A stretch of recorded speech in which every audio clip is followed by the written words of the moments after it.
Ask the average person what a knight was, and chances are you'll get a response with all the cliches: armor, chivalry, serving the Lord, perhaps some mention tournaments. But what if we told you that knights were also brutal soldiers, trained from childhood to kill? And some spent as much time violently feuding with one another as they did actually serving a kingdom. Well, all the above is true, at least to some extent. As always, the reality of history is far more complicated than has been taught by popular media. And what a knight was and how that knight behaved varied greatly depending on the era of the medieval period that we're talking about. So what was a real knight? Were they all really bound by codes of chivalry? Were they truly committed to fighting for truth and justice in the age of violence and barbarism? Let's take a look. Once the class of knight had been well established around the end of the 9th century and the beginning of the 10th century, it became customary for the son of a knight to train, be anointed a knight himself, and eventually enter into a term of service with a lord, otherwise known as becoming that lord's vassal. A newly anointed knight, particularly a skillful one, also had a chance to be given a fief by a lord looking to secure service. A fief being a plot of land a knight was allowed to work and earn money from.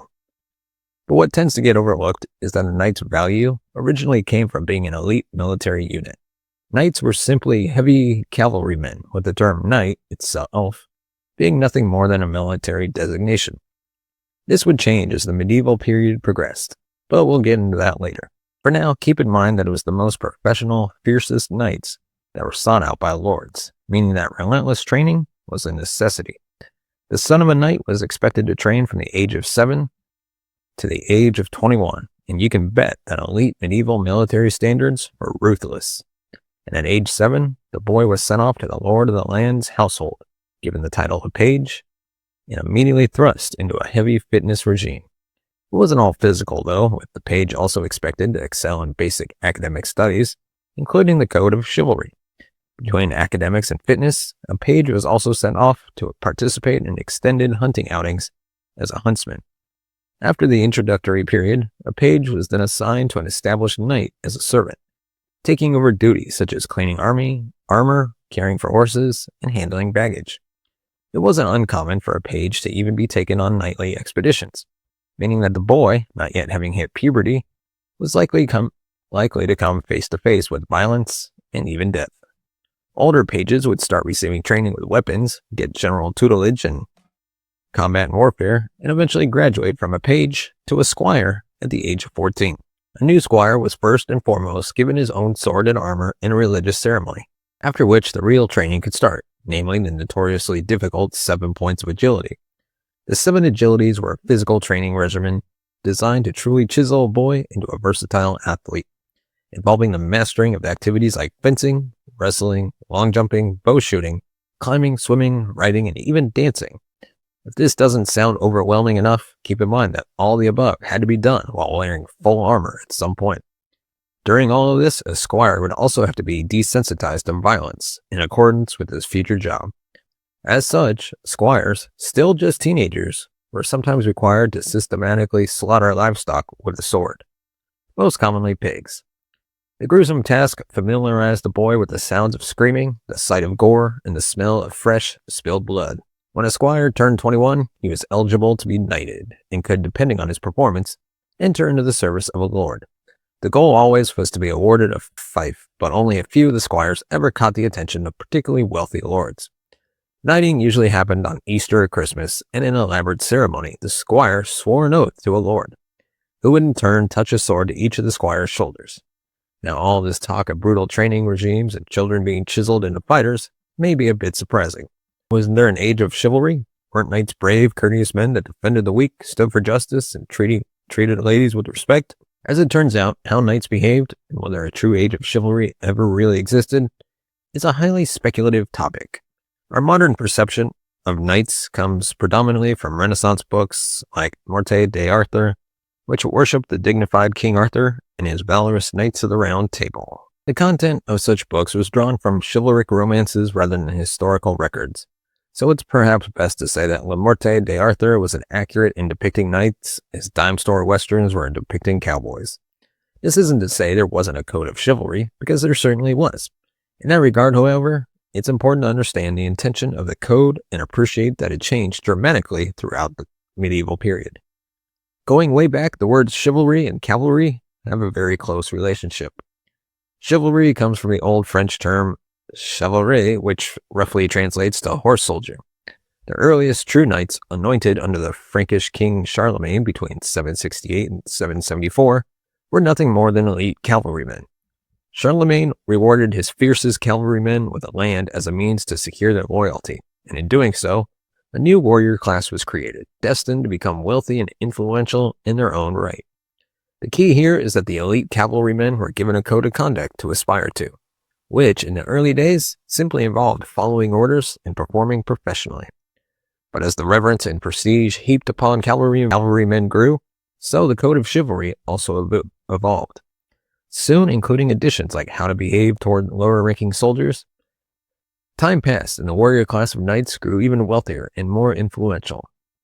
So it wasn't long before the sons of knights, the pages and the squires we were just talking about, were taught how to act in the presence of a lord and other nobles, as well as how to treat noble ladies in lower social classes.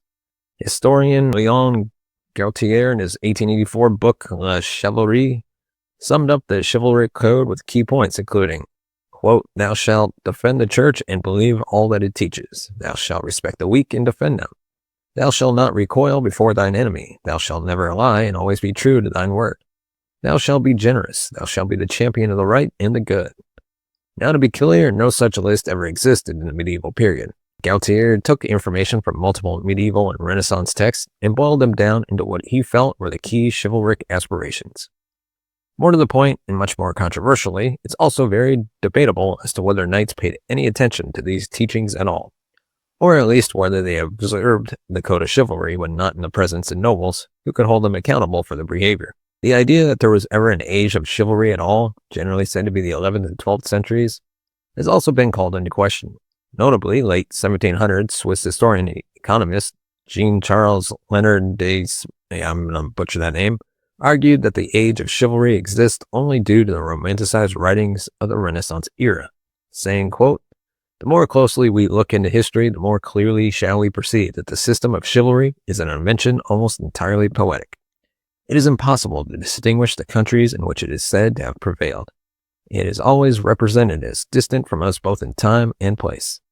And while the contemporary historians give us a clear, detailed, and complete account of the vices of the court and the great, of the ferocity or corruption of the nobles, and of the civility of the people, we are astonished to find the poets, after a long lapse of time, adorning the very same ages with the most splendid fictions of grace, virtue, and loyalty." You're probably familiar with the legendary tourneys or tournaments that were regularly held throughout much of the medieval period.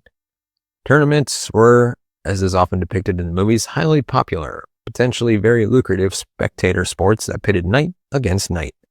The events included free-for-all battles where the last knight standing won, or most famously, the jousting duels that saw men flung from their horses. Losing knights were required to give up their horse to the winner. Then, adding insult to injury, they also had to pay a ransom to the winner for sparing their life.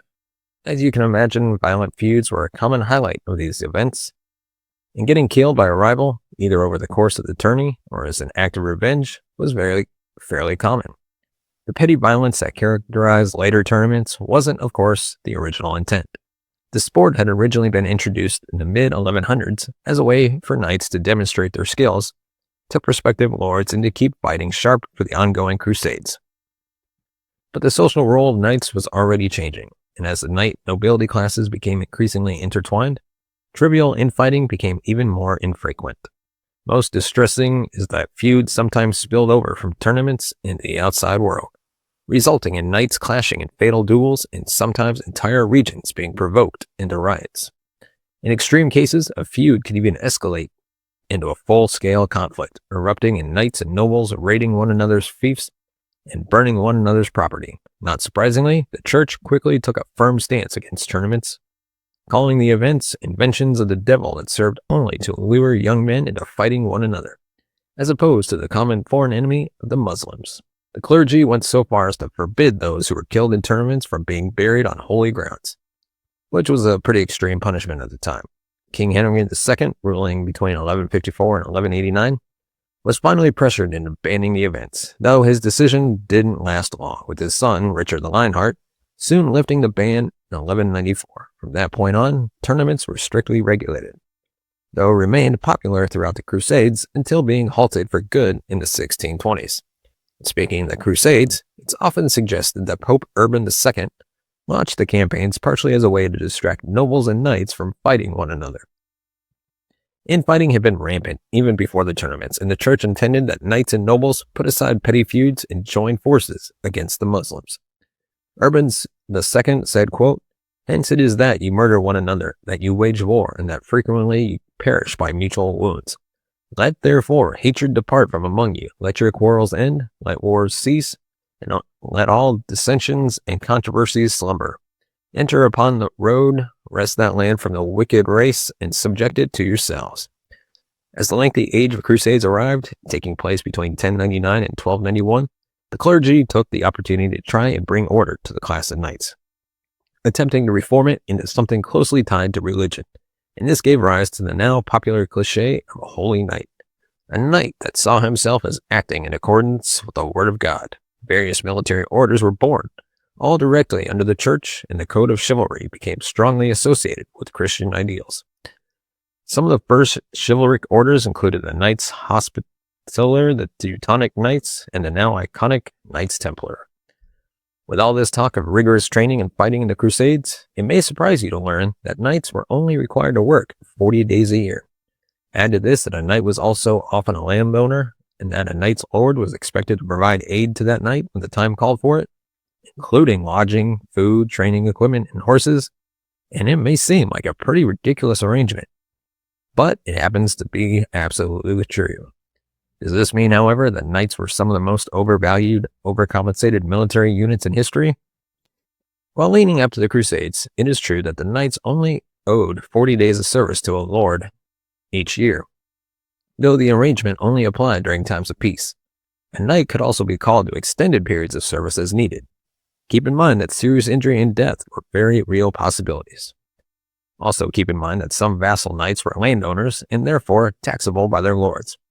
So it wasn't as if they were sitting around simply being a drain on the economy. More to the point, it was even acceptable for a knight to pay a scutage, a tax that excused them from service for that year.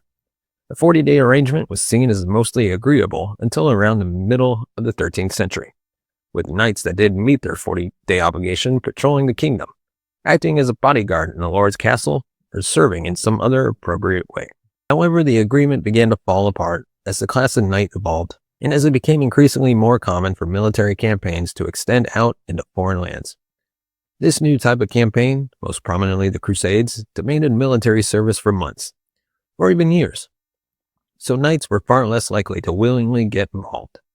Needless to say, it was also during the time of the Crusades that the presence of knights in full-scale battles began to decrease. For context, knights had initially made up the core of medieval armies, up to 20 to 30%. But as the Crusades arrived and dragged on, only around 10% of an army was true knights. By 1380, the presence of knights in armies dropped to around 6%. Knights rarely even engaged in battle personally. The knightly class was steadily relegated more to the role of an officer, with actual armies mostly made up of peasants, men-at-arms, and mercenaries. Men-at-arms were the real heavy cavalry in the mid to late medieval periods, with cavalry knights fast becoming a rarity. There is a perception that the medieval era came to a screeching halt the moment firearms first appeared in 14th century Europe, with gunpowder ushering in the sweeping changes of the Renaissance. To an extent, this is true. Gunpowder did indeed closely parallel armored knights vanishing from battlefields, but it was a much more gradual shift than most assume, with a complicated transition allowing armored knights and firearms to exist in the same era at the same time. There is, in fact, even popular speculation that knights gave birth to the term bulletproof.